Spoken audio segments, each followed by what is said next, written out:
Why this cycle of seven webinars? The starting point was the U.S. National Academies of Science, Engineering, and Medicine that identified 5 grand challenges and opportunities in environmental engineering for the next decades. We were inspired by this analysis by the U.S. National Academy. And we decided to launch this series of seminars. We added the 5 to these 5 seminars. We added 2 pertaining with energy transition and raw materials, which are also belong to the expertise of our department and educational board. So we believe that it would also have been important to have a webinar on these other 2 issues. The other 5 webinars that are listed in this slide are the very same challenges identified by the National Academy of Sciences. Just very few words on who Peter is and why he is here with us. Peter Wadhams is emeritus professor of ocean physics and head of the Polar Ocean Physics Group at the University of Cambridge. We are actively collaborating with Peter, and we have the honor to host him at our department for a 1-year visiting professor position. Peter, I want to thank you again for being here with us. It is really an honor, and we are all looking forward to your seminar on how to curb climate change and how we can try to adapt to its impacts. Please, Peter, the floor is yours. Hey, well, thank you very much, and it's a real pleasure to be here, and I look forward very much to the rest of my time here in Torino and to events such as this one. But what I want to talk about tonight is the question of climate change, and in particular how Arctic climate change is having a very big effect on the world, looking at what the impacts of it are, and what we can do about adapting to those impacts, what we can do to try to bring back the climate to a state where we can live with it, as opposed to a state where it is trying to get away from us and make life impossible.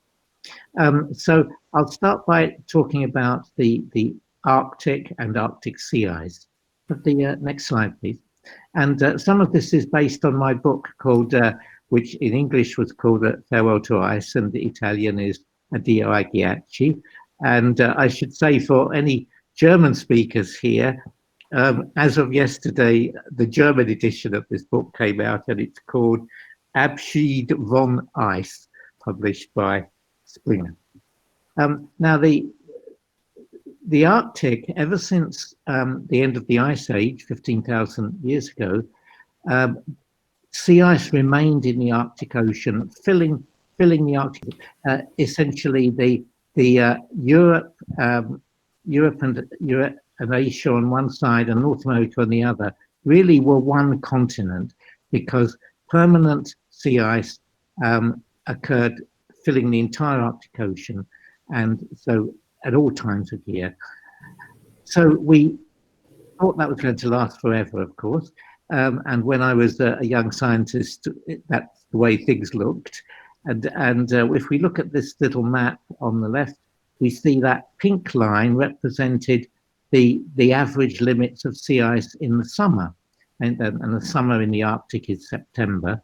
So even in the summer, the ice really filled the whole Arctic Ocean very nearly. There were maybe little slots on each side, on the Siberian side and the American side, where you could, if you were very lucky, sail a ship. But really, the whole Arctic was ice covered.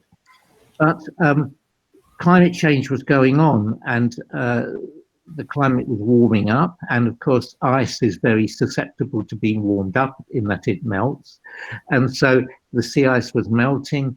It was growing to a lower thickness each winter, spending more time being melted in the summer, and gradually therefore it was retreating. And the first time that became noticeable was in about the year 2005.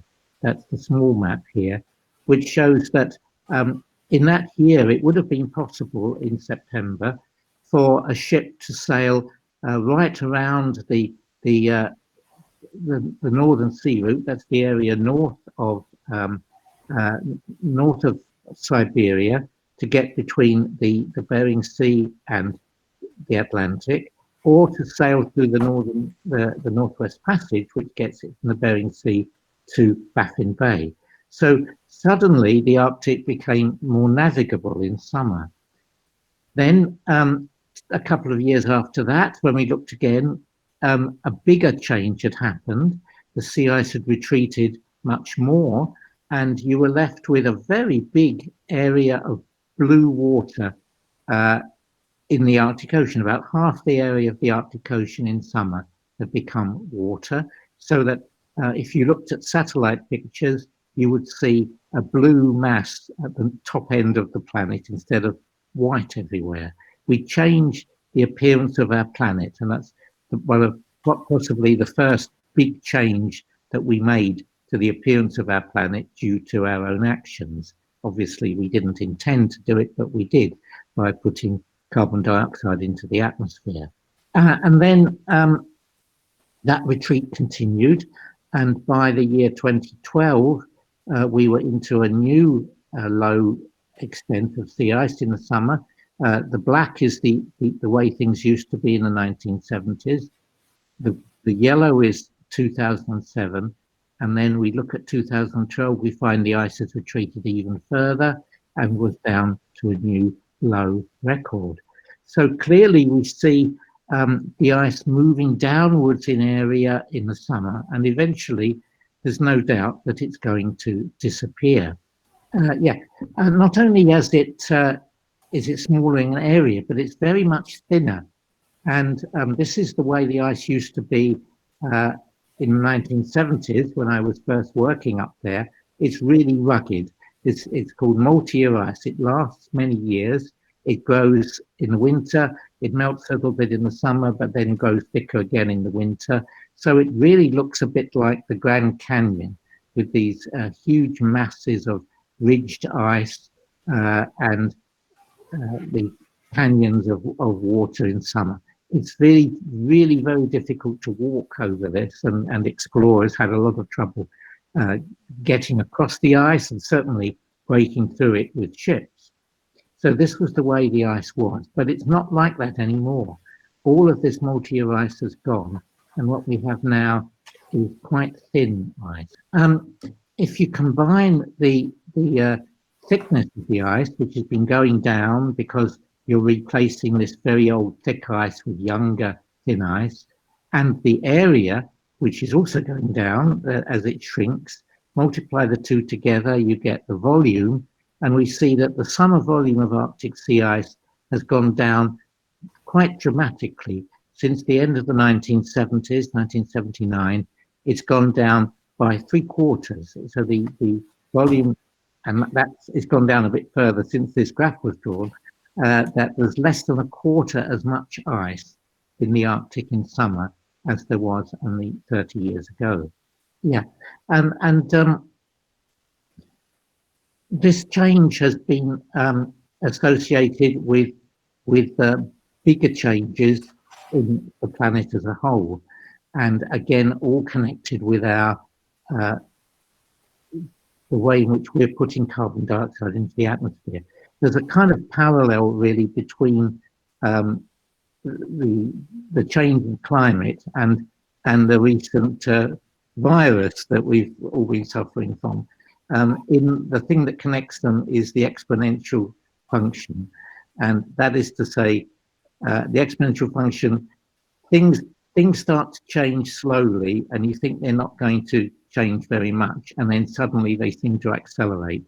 And that's what happened with the virus epidemic, and it's what's happened with global warming. The sea ice started to retreat, then suddenly it was retreating very fast.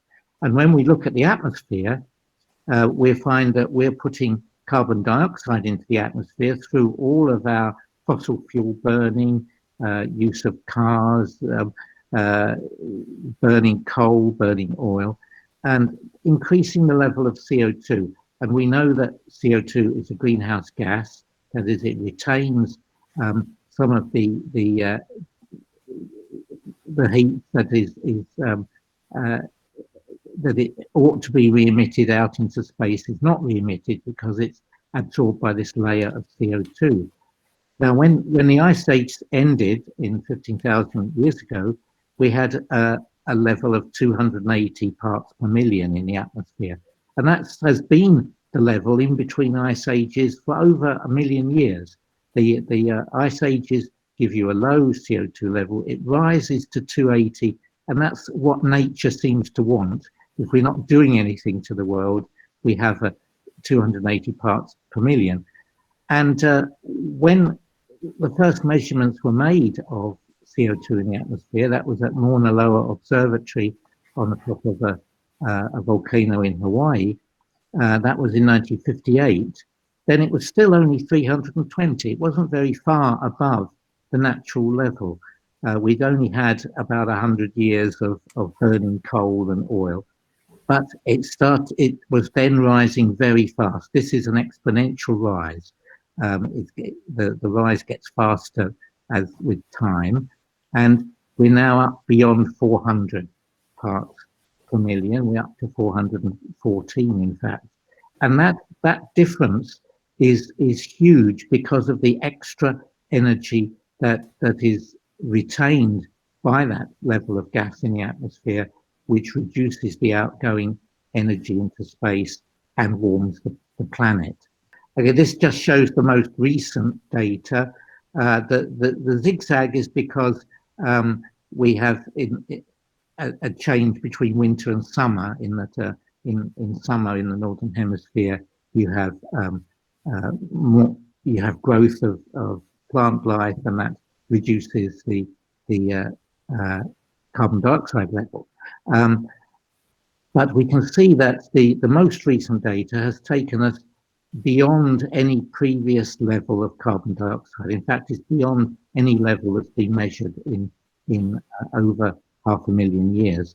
That the rising long-term level, and on top of that, we superimpose the seasonal variation.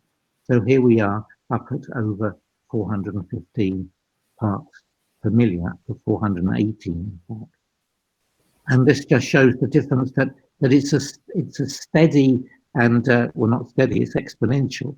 It's a rapidly increasing level in the atmosphere because there's no let up in the rate at which we are burning fossil fuels. So it's rising at a 2 to 3 parts per million every year. So in 1 year, up to the end of April, it went up by 2.79 parts per million.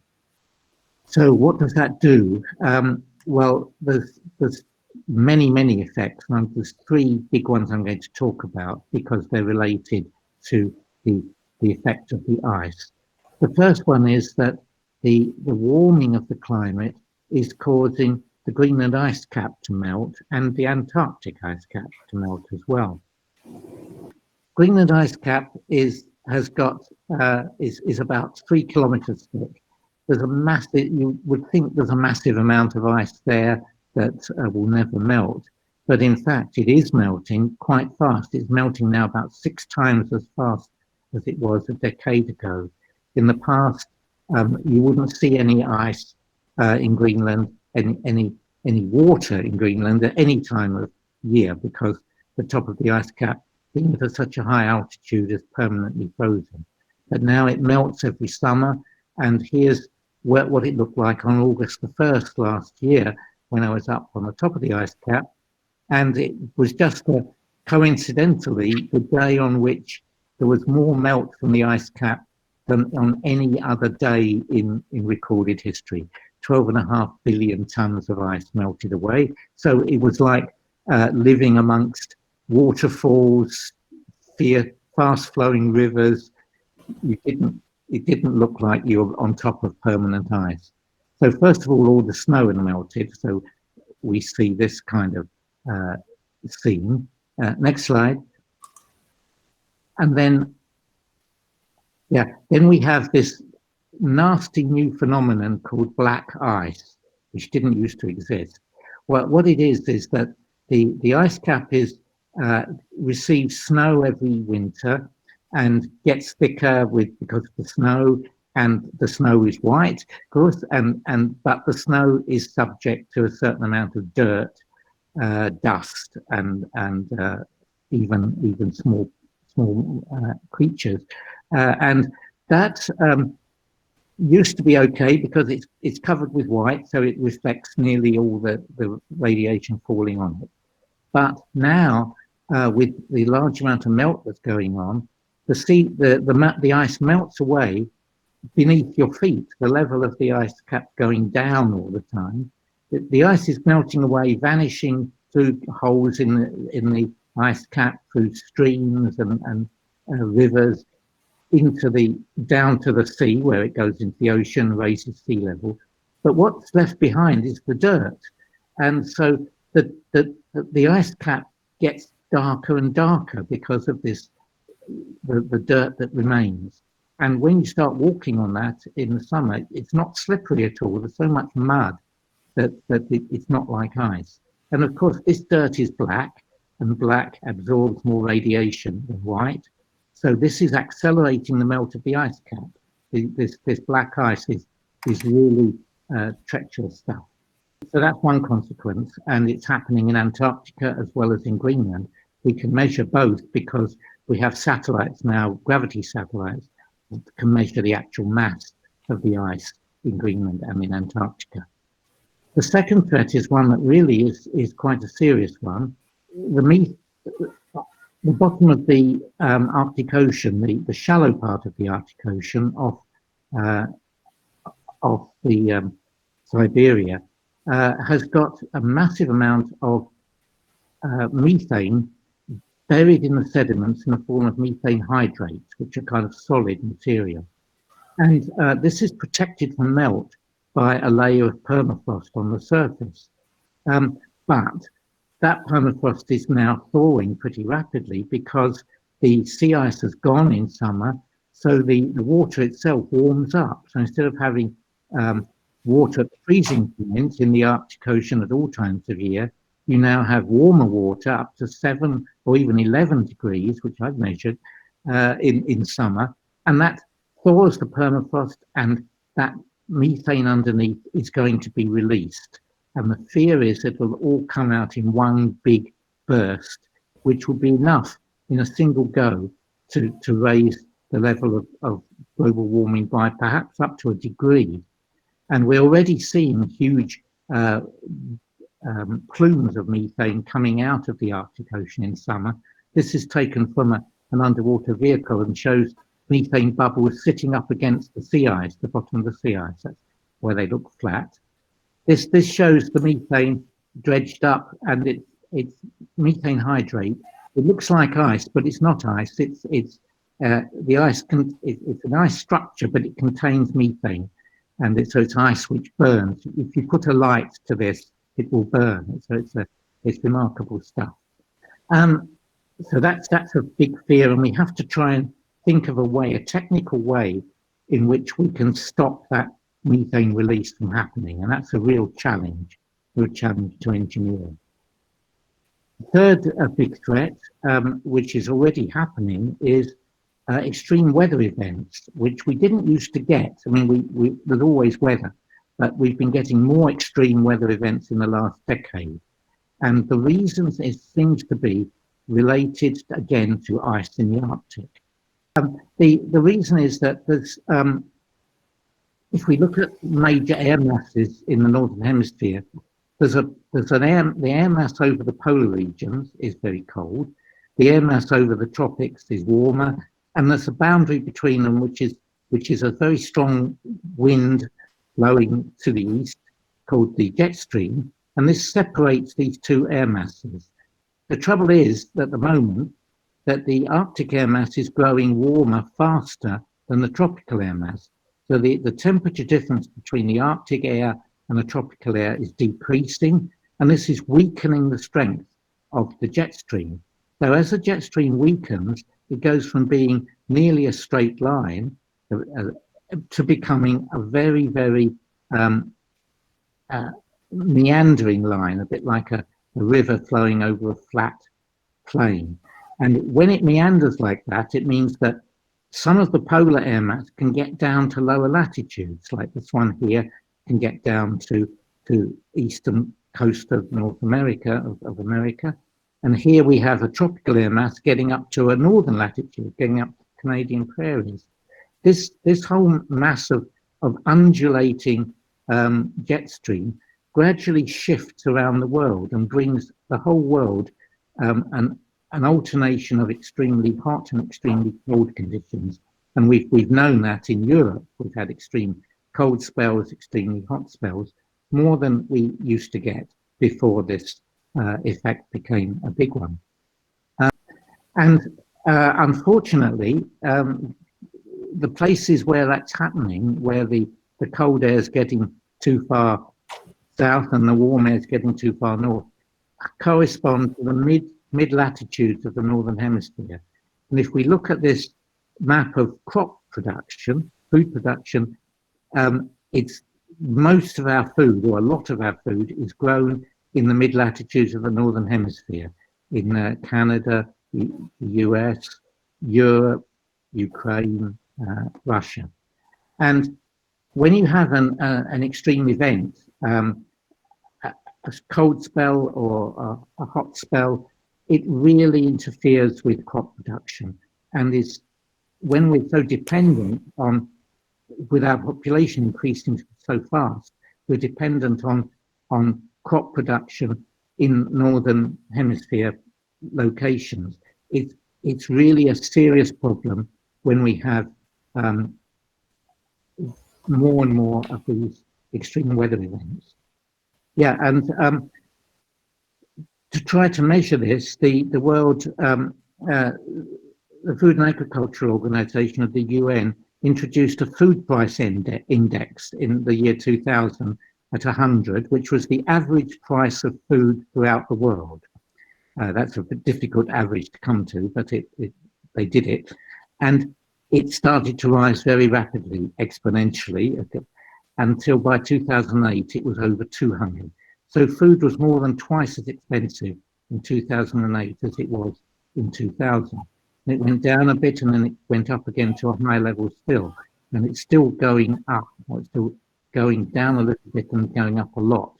Each time it rises to a peak, there's a large amount of unrest, civil disorder, revolutions and so on going on in the cities of the third world, because third world countries, where if you're living in a big city, these gigantic third world cities, you can't grow any food, you're poor, it's very difficult to buy food. And so the amount of unrest that's going to occur in the giant cities of the third world will get worse and worse as the difficulty of growing enough food for the world increases, and as we get subject to these extreme weather events. And these two peaks here corresponded to extreme weather events, which brought the price of food up.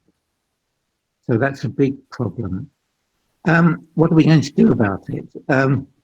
And well, as scientists and engineers, we ought to be able to do things like solve these problems, or at least try. And well, in fact, people have been goaded into action by the younger generation, which is not as accepting of these things as the older generation is. So we've got Greta Thunberg to thank for a lot of the pressure that's going on at the moment. Okay, so what can we do? Well, what the world is aiming to do through the Paris Climate Agreement is reduce emissions. That is, if we can reduce carbon emissions by switching from fossil fuels to renewable energy, or including nuclear, then we can bring down the rate of warming. But I think the thing that people haven't seen properly, I think, is the fact that if all you do is reduce emissions, you can't actually stop the climate from getting warmer, because carbon dioxide is a very, very persistent gas. It stays in the atmosphere for hundreds, or in fact thousands of years. So it's not going to dissipate if we stop emitting it. It's still going to be there. So it's no good in the end. It's important that we do reduce our emissions, but it's not enough just to reduce emissions, because the warming will continue. It will just go more slowly. So the only real way that's going to take us back to a climate that's cooler or more sustainable than we have now is to actually take the carbon dioxide out of the atmosphere. And that's a technical problem which ought to be possible to be solved. And the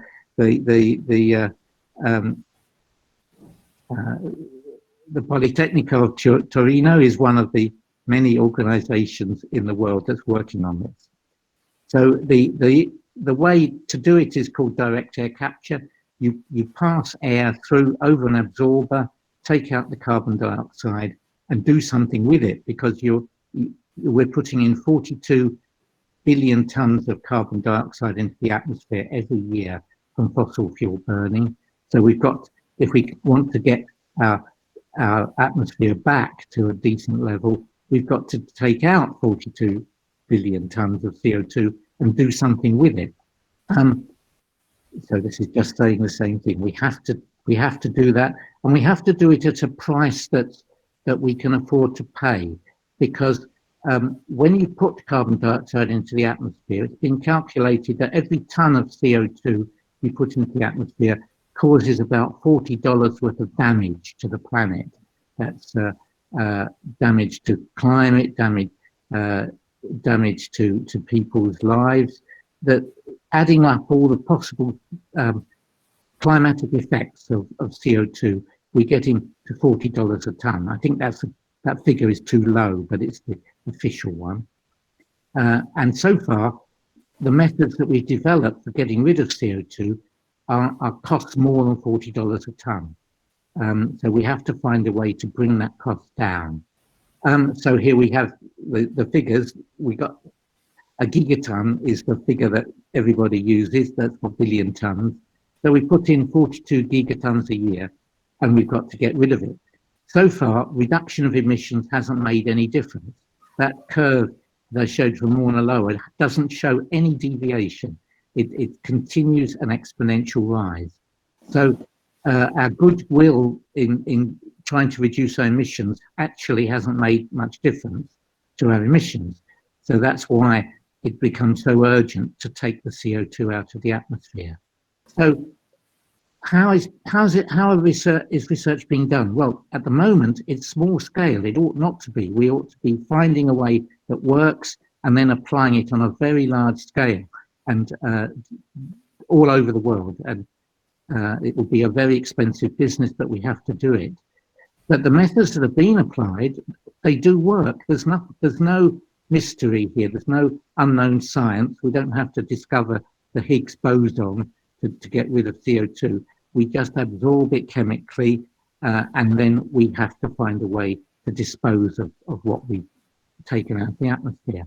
One way is being developed by a company in California, which is to convert it into limestone by adding a reaction with calcium oxide.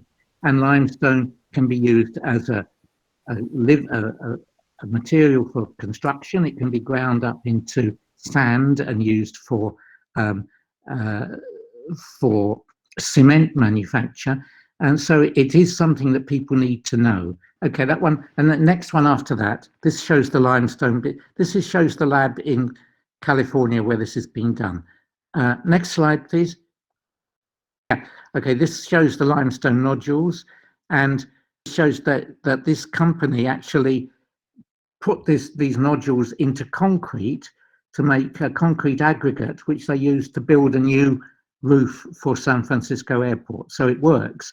And this is carbon negative concrete, which otherwise would, this is the first carbon negative concrete there is.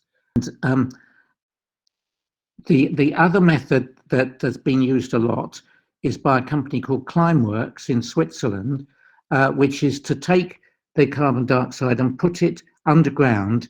And their first big plant is in Iceland, where you've got lots of caverns where it can go underground and react with the rock underground to get rid of the CO2.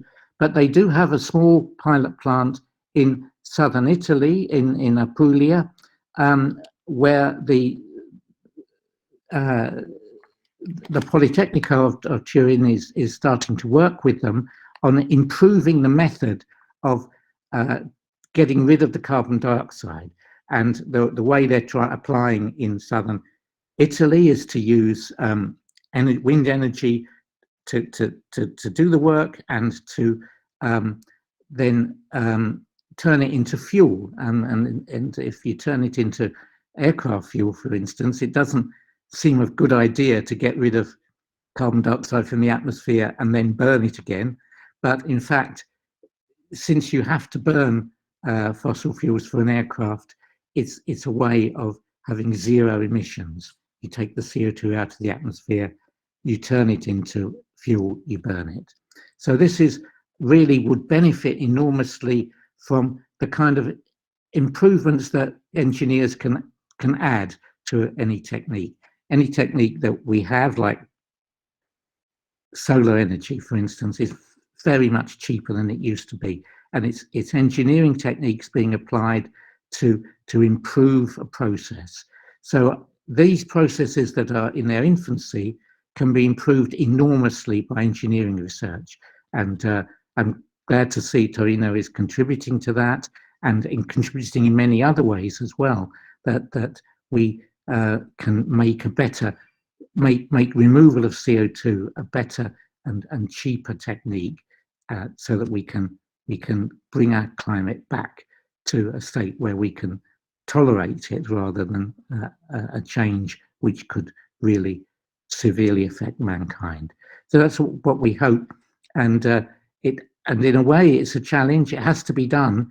We have to take CO2 out of the atmosphere, and it's a challenge for engineering, really. So it's the science challenge is understanding climate change, but the engineering challenge is doing something about it.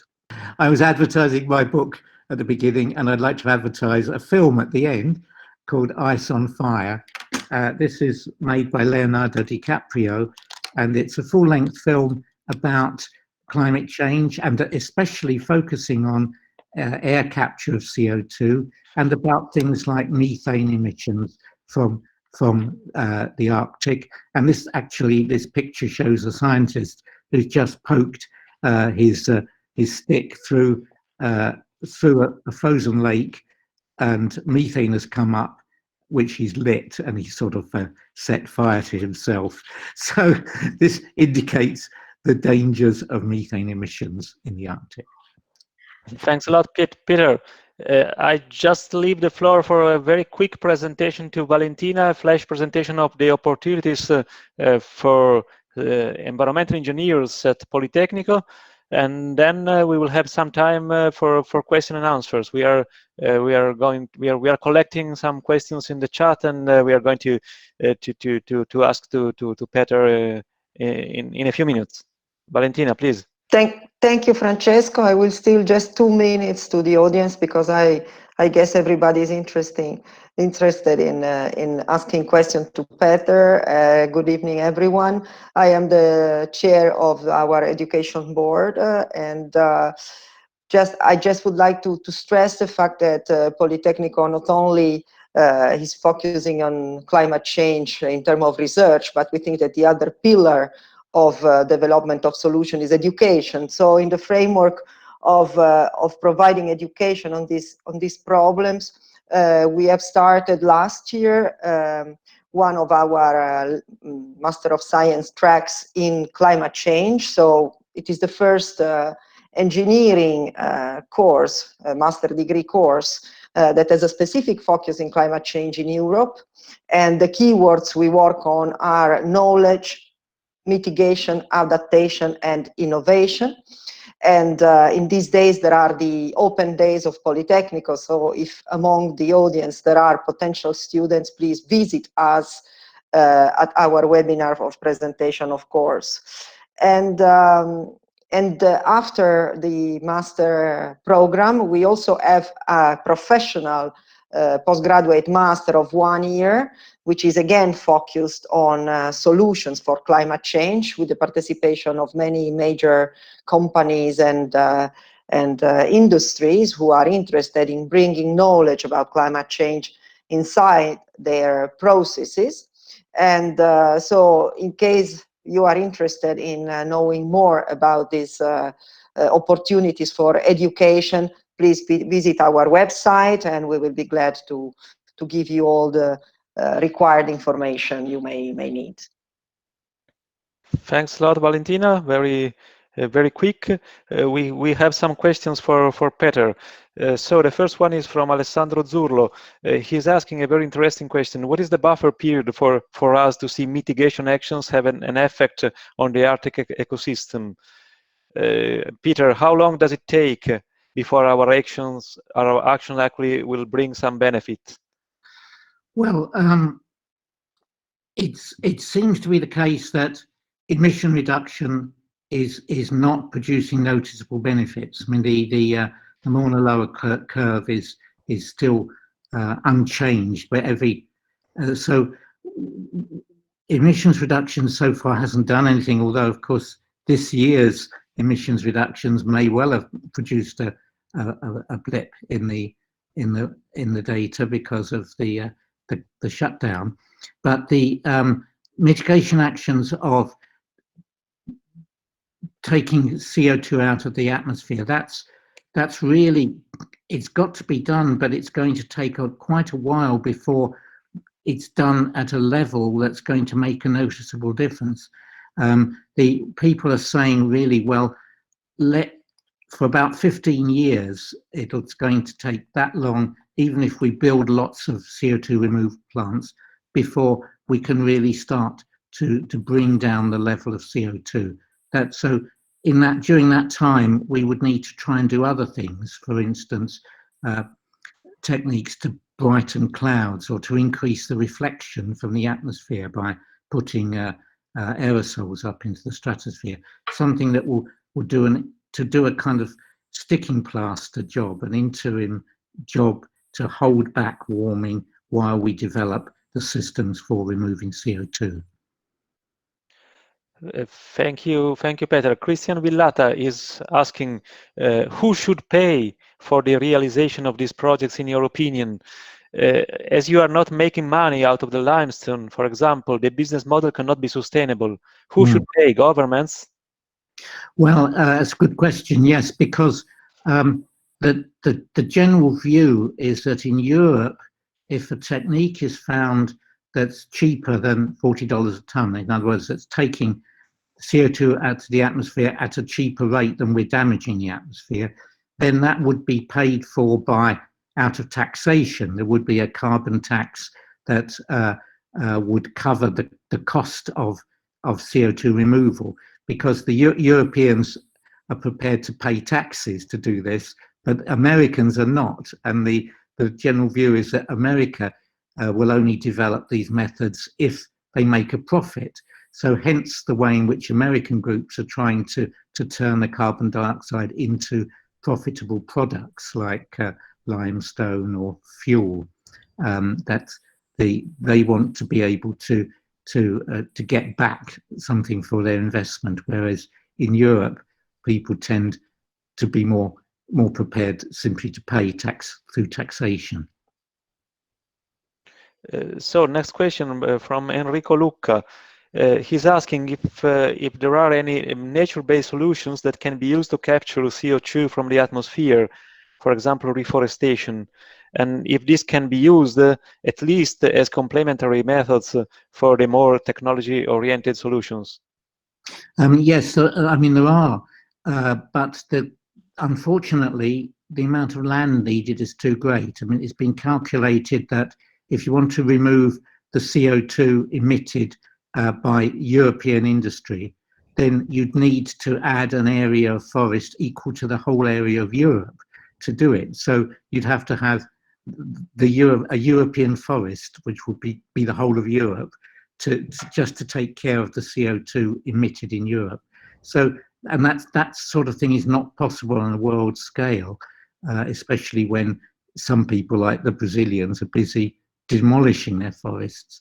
So that doesn't really work. But there are other methods that can be tried that might work on a large scale, including growing kelp, sort of having a underwater afforestation, basically growing kelp and seaweed on mats just under the water, and that would do the same job as afforestation, and it wouldn't be taking away land from cities. So that there are other. It's not necessarily just sucking the carbon dioxide out of the air, although I suspect in the end that's what it will end up being. But there are other things that can be tried. Thank you. Brad Eck is asking more details on the direct engineering solution. In particular, he is curious about any solution that you could know about rebuilding sea ice and land ice. This is his question, or to prevent methane release. That's a good question, because the Intergovernmental Panel on Climate Change and various foundations that are working on this have separated out the Arctic sea ice as a problem by itself, that we need to regenerate the sea ice because of all these other terrible effects that are happening. And the problem is, can we do that without just cooling the whole climate of the planet? And there's nobody really has come up with a good plan for bringing back sea ice so that we don't get a methane eruption without actually cooling the entire planet. So there's possible ways of whitening clouds so that they reflect more radiation, but nobody's really got a good method yet, and that's a big research problem. One more question. This is a general one. If you could comment even more on geoengineering solutions for carbon capture and storage. If you already told a lot of things, but his Noman Kadir is asking for some more comments on this. Well, okay. The methods.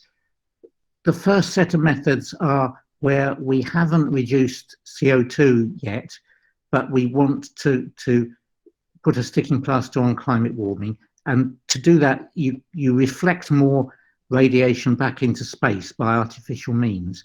That is, you put aerosols into the stratosphere. You put finely divided water particles into clouds to make them brighter. You can actually do these things, and they work, but they don't solve the problem, because they're not doing anything with the carbon dioxide. But they can hold back the rate of warming, so it's not as disastrous. Then you get round to getting rid of the carbon dioxide, and that needs a huge effort. When we say huge effort, we mean a huge effort by normal civilian standards. It's not huge in relation, for instance, to military budgets, and the entire cost of removing carbon dioxide from the atmosphere and taking us back to an ice age atmosphere could be done with a fraction of, if the US reduced its number of aircraft carriers by a small number, that would produce enough money to do it. So the costs are huge, but they're not that huge. They're not as huge as we've been ready to spend on other things. Yes, thanks. Alice Durante is going back to the issue of nature-based solutions compared to technology-based solution, and she's asking if maybe now it should be the time for nature-based solutions, reforestation as the leading issue, while leaving to direct air capture technologies the future, when they will become cheaper. Can you comment on this?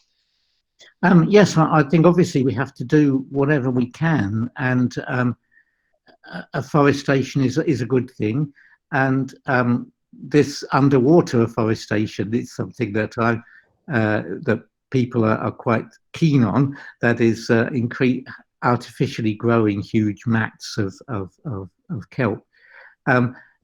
There's other methods that have been suggested that are also natural, but also impossible because of the scaling. For instance, there's certain rocks which, when you crush them, will absorb carbon dioxide, and you can lay those out on beaches, and they'll gradually absorb CO2. But the trouble is, it's so gradual, and you'd have to cover the entire beaches of the world with this rock. So that usually the things that people propose for getting rid of CO2, other than just taking it out the atmosphere, fall down on the fact that you can't scale up to the global scale easily. So sucking it out the atmosphere with thousands of plants to do that may well end up being the only way to do it.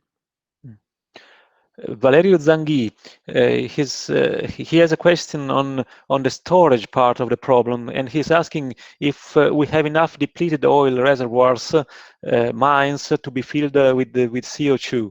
And he's also asking if you think that the oil companies will benefit from this new industrial solution. If there might be a market also for the storage part, and maybe the oil companies will be those who will benefit from this. Yes, well, the techniques will be ones which oil companies can benefit from, because they already have this technique of pumping gas, pumping carbon dioxide, or pumping natural gas into oil reservoirs to push out the last of the oil. So you're actually you can get rid of carbon dioxide, but the trouble is by pushing out oil, you're increasing oil production, so it's not good.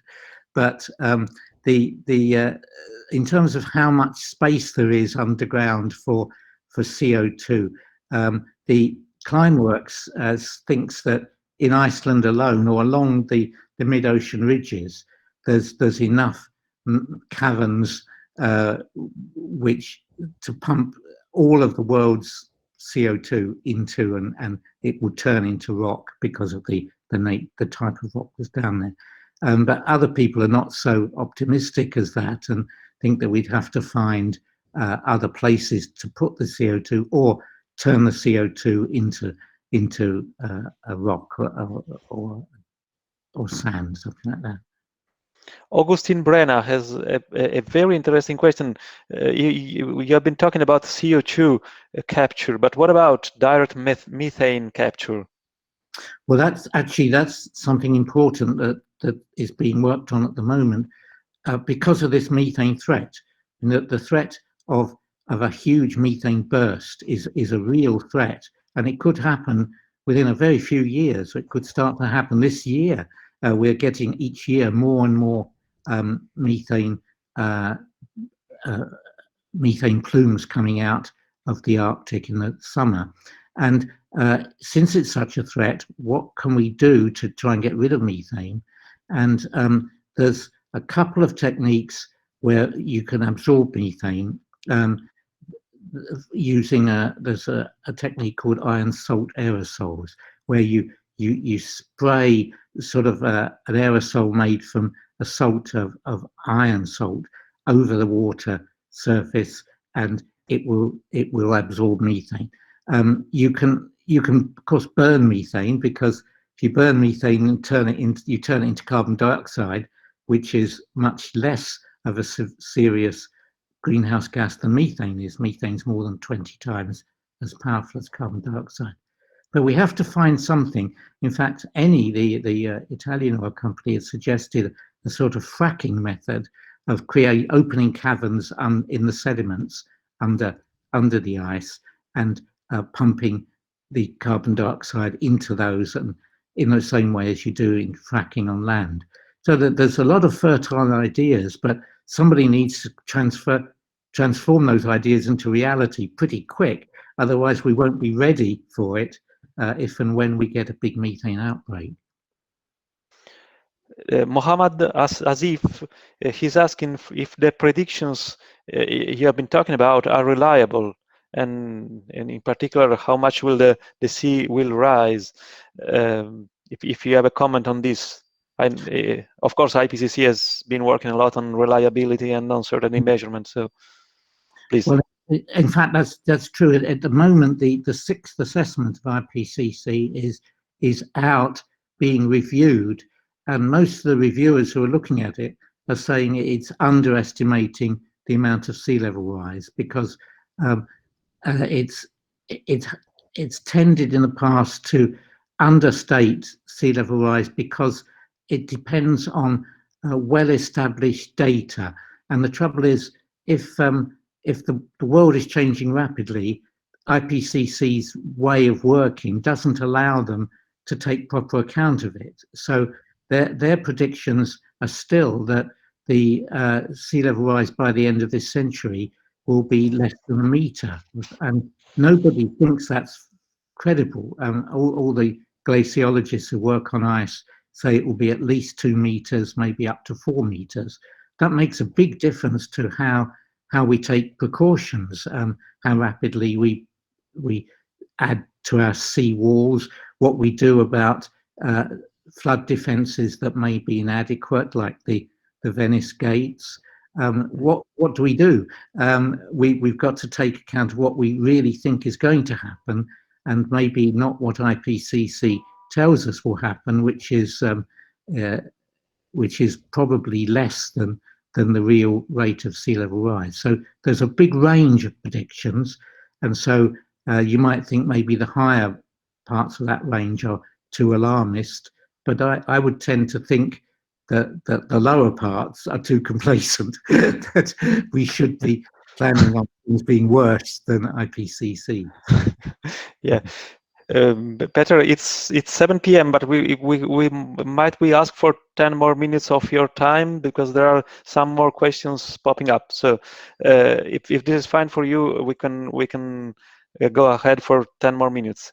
Alice, we will let you speak in a while. Judd Gantos, he's commenting on the fact that maybe the main flaw is our current model of economical system when it comes to the cost of these technologies. This is a general comment, a very general comment. Would you like to add anything to this? Well, it's a lot of people have made that sort of comment, especially in relation to the recovery from the coronavirus, that we can't just go back to where we were before, because everything has changed so much, and in a way, climate change is just like that, but not quite so rapid in its effects. But with the running out of resources, increasing population, the inexorable increase in CO2 levels, we're putting such a stress on the planet that it's difficult to see how we can deal with it using conventional economics. The conventional economics always assumes things move steadily forwards and not upwards and so on. But this change towards exponentials everywhere is something that means our economics has to change, and somebody has to work out how on earth do we manage a kind of a perpetual crisis in the world, and how can we deal with that? We can't deal with it using our traditional methods. Alberto Pisconti, again on methane as a transitional energy. He's asking if we might see a reduction in terms of emission, or if you think that calling it natural gas is just another greenwashing case. Yes, well, it's a provoking question.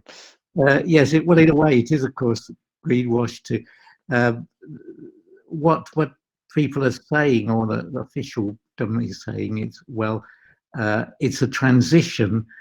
As we make a transition from oil and coal to renewable energy, we will need natural gas because it gives us more energy per unit emission, and therefore it's not as bad as these other fossil fuels, but it is a lot worse than renewable energy. So you feel that the people who say it's a transitional material are actually not really sometimes not sincere. They really think, well, let's go for natural gas and forget about the renewables. So it is something where it should be viewed as a temporary expedient, but it's not. I think many people are not viewing it as a temporary expedient. Last question from the chat, and then we will hear the voice of Alice. Aldo Boetti is asking, what can we make at the city level to contrast the climate change? So it's something that goes beyond technology, maybe planning. I don't know. Do you have a comment on this? A comment on what we can do at the sea level. Sea level. So if you were the mayor of Turin, what would you do to contrast climate change? Well, that sea level is the most intractable problem of all, because we can. No, not sea level. Sorry, city level at the town level. Oh, a city level. Yes. Sorry, okay. Sorry for my for my English. It's the same problem. In fact, a lot of cities are going to be drowned. And, in cities, for instance, a large proportion of the world's population lives beside the sea, and often at very low elevation, close to sea level. And it's been calculated, for instance, in America, that there's such a large part of the real estate value, that large part of the actual dollar value of the United States is in housing and offices and the built environment, and always the most expensive houses and offices are by the sea. So if sea level rise goes on at the accelerated rate that it's doing, then it could destroy the US economy completely, just without killing anybody, just from the sea level rise alone and the abandonment of cities that will be necessary. So everybody who lives in a city has to think about what can we actually, if you're not in a city that's at high up, like fortunately at this very moment I'm in Fermo, which is at 300 meters above sea level, so sea level rise is not going to instantly affect this. But in most cities that are close to sea level, given the rate of sea level rise is accelerating, what can we do to actually, do we need to abandon our city? Do we need to greatly increase expenditure on flood protection? Do we need to change, abandon certain parts of for instance, wetlands, abandon them for cultivation and instead let them go back to being marshland? These things are local effects, but they're part of the overall global change crisis that's affecting us. So everybody must think about their own towns and cities and countryside. Okay, we have the very last question from Alice Durante, who is you can activate your microphone if you want, please. Do you hear me? Yes. Yes. Good evening. So also in my previous question, I wanted to ask about carbon capture directly from energy production plants and industrial plants. Maybe for now it's maybe the first thing to do. And I wanted to ask if maybe the designation of CO2, recognizing CO2 as a pollutant, so between other gas pollutants that these industrial plants have to remove from their flue gases, based on the legislation, if maybe including CO2 between these gases could be a more effective way, more than a carbon tax, to reduce carbon emissions in the next years or so. Yes, I agree. I mean, I think we have to, in the end, go for taking carbon dioxide out of the atmosphere. But initially, the biggest yield, the biggest improvement, most rapid improvement, can come from taking the carbon dioxide out of flue gases from power stations and factory chimneys. It's always more efficient to get rid of something if there's lots of it there to start with. That's what. So carbon capture sequestration is very important, and the techniques that are being applied and being developed can then be applied to the more difficult problem of removing lower levels of CO2 from the atmosphere as a whole. So I agree, we should go for the as we develop techniques, apply them to capture from where there's high concentrations of CO2 first. So thanks a lot, Peter. Thanks a lot, Elisa Banin, who is the organizer of this all. Thank you, Valentina. I think we can close this session here. We wait for you tomorrow for the next challenge, which pertains with sustainably supply water, food, and energy. Thanks a lot, and see you tomorrow.